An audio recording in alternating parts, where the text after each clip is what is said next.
ہمارے نزدیک اسلام مذہب نہیں، دین ہے۔ مذہب کا لفظ اسلام کے لیے قرآن میں آیا ہی نہیں، لفظ مذہب آیا ہی نہیں۔ جہاں تک حدیث کا علم مجھے ہے وہاں بھی نہیں آیا۔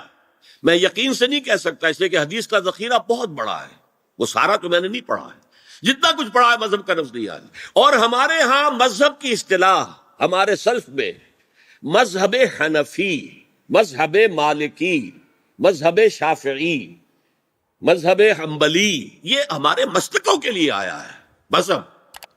اور اب اس کے بعد ایک آیا مذہب سلفی جو اہل حدیث حضرات ہیں۔ تو مذاہب یہ ہے، اسلام دین ہے، ان الدین عند اللہ الاسلام۔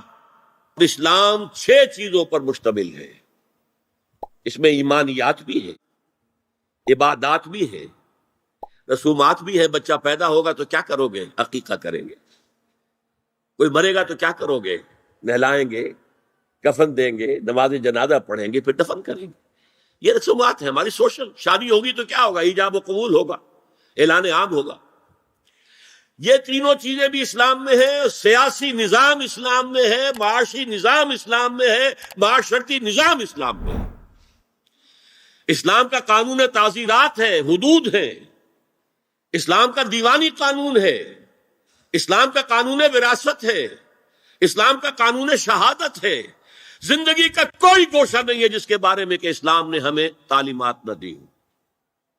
تو اسلام مذہب بھی ہے، لیکن صرف مذہب نہیں ہے بلکہ حقیقتاً دین ہے۔ یعنی مذہب کے تینوں اجزاء اور پولیٹیکو سوشو اکنامک سسٹم مکمل مل کر اسلام بنتا ہے۔